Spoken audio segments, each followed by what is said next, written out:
Olá, tudo bem? Meu nome é Guilherme França e você está assistindo Minha Doce Hipocrisia.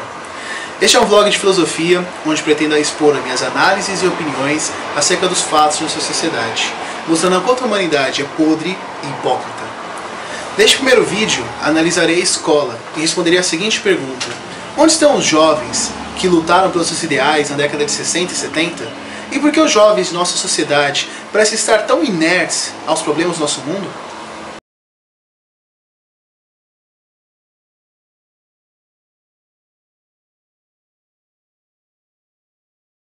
Onde estão os jovens que lutaram pelos seus direitos em maio de 68 na França? Onde estão os jovens que lutaram contra a guerra do Vietnã nos Estados Unidos? E onde estão os jovens que lutaram contra a ditadura no Brasil? Por que os jovens atuais parecem estar tão inertes aos problemas de nosso mundo? Para responder essa pergunta, quero lembrá-los de uma época que não faz muito tempo, onde nós corríamos, brincávamos, jogávamos videogame, jogávamos bola, éramos crianças e não havia preocupações. Mas um fatídico dia, fomos encadeirados, enfileirados, uniformizados, chegamos na escola. E antes, nossa interação com o mundo se dava através do corpo. Mas agora, tivemos que aprender a calar o nosso corpo em função de uma matéria numa lousa, uma matéria abstrata, uma matéria ininteligível, que não condiz muitas vezes com a nossa realidade. Quem de nós utiliza os conhecimentos de física, química e biologia no nosso cotidiano? Porém, essa questão de calar o nosso corpo, essa questão de ficarmos quietos, de aprendermos a nos concentrar diante de uma matéria, diante de um conhecimento abstrato, um conhecimento que vai nos definir o que entendemos, definir o que aprendemos e definir o que somos como pessoa, é algo extremamente agressivo. Então, pegamos aquela criança que dançava, aquela menina que dançava em casa, dançava na rua, quando chega na escola e se vê diante de todas aquelas disciplinas, aqueles desenhos, aquela coisa estranha, ela se levanta da cadeira e se põe a dançar.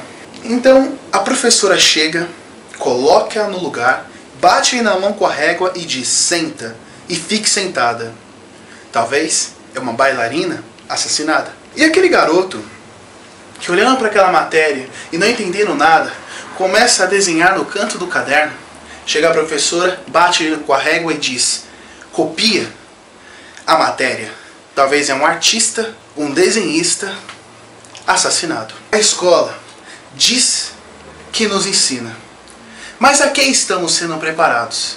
A que estamos sendo construídos? Nós entramos na escola e saímos sem saber lidar com a morte, por exemplo. Sem saber lidar com os garotos, com as garotas, sem saber lidar com a nossa sexualidade, sem saber lidar com nossos traumas interiores. A escola não visa mais a busca pelo conhecimento. Tenta apenas nos preparar para o mercado de trabalho, para sermos uma massa impensante de técnicos, recebendo baixos salários e fazendo tudo o que os outros mandam. Fomos ensinados a não aprender, treinados a fugir dos livros.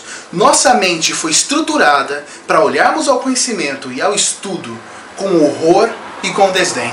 E como podemos dizer que a escola nos prepara para o mercado de trabalho? Que tipo de emprego não exige experiência?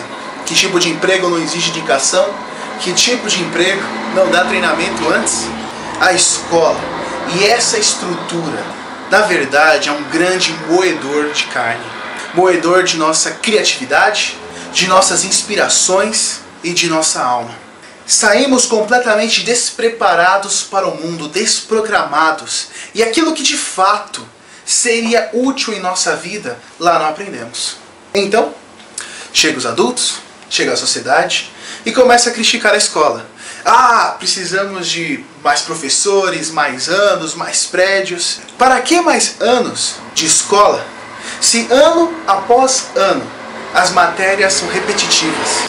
Chegamos na sexta série, é a mesma matéria da sétima, da oitava, chegando no colegial, aprendemos a mesma coisa. E no final de tantos anos, vendo e revendo a mesma matéria, não aprendemos absolutamente nada. Para que colocar mais anos de aula? E mais prédios? Construir mais prédios, e mais prédios, e mais escolas, e mais escolas. O investimento, a educação é o mesmo.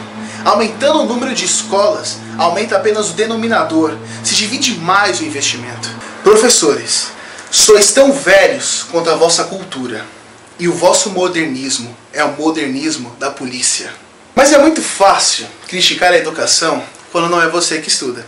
As pessoas exigem, os adultos exigem educação, mas não são para eles. São para as crianças, são para seus filhos. Exigem educação para terceiros. Como você pode exigir que seu filho estude se você nunca lê um livro na frente dele? Como você pode exigir estudo para outro, mas você não está participando disso, você não está interessado em estudar, quer que os outros estudem? Muitas vezes o filho chega e diz, me ajuda nessa disciplina. Não, estou muito cansado, não quero ajudar. Exigir mais educação, exigir mais do governo em termos de educação, da escola, dos professores, seja uma forma de procrastinar a criação que você se recusa a dar. Então, no meio de todos esses problemas eu pergunto, por que aceitamos esses problemas? Por que nós, jovens, aceitamos a escola da forma como ela está? Por que os estudantes não participam da elaboração dos currículos? Porque os estudantes não participam da escolha dos professores, da escolha dos livros. Nós não participamos de absolutamente nada. Não escolhemos nem o curso que nós vamos escolher. Não escolhemos o emprego que nós vamos ter. Na verdade, nós não escolhemos nada. Não escolhemos nossa religião, não escolhemos nossa sexualidade, não escolhemos nosso futuro, nossa carreira acadêmica, não escolhemos absolutamente nada. Não escolhemos os nossos amigos. E por falar em amigos, hoje não olhamos os olhos de ninguém. Estamos presos em Orkut, MSN, Twitter. Há um muro invisível que nos separa. E nessa configuração, os problemas de um são os problemas deles. E os meus problemas são os meus. E não há como alterar essa estrutura. Essa separação, essa divisão gera uma angústia. Essa separação, essa divisão impede uma luta contra esse sistema. Impede uma luta contra essa opressão.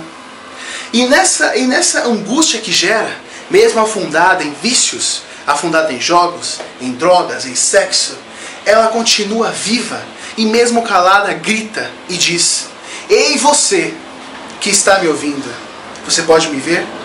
Ei, você que está aí fazendo o que os outros mandam, você pode me ouvir? Ei, você que está bem aí, você pode me ajudar? Mas talvez tudo seja apenas uma fantasia. Não há problemas, não há absolutamente nada. Tudo é o que os seus olhos podem ver. E os vermes comeram os nossos cérebros.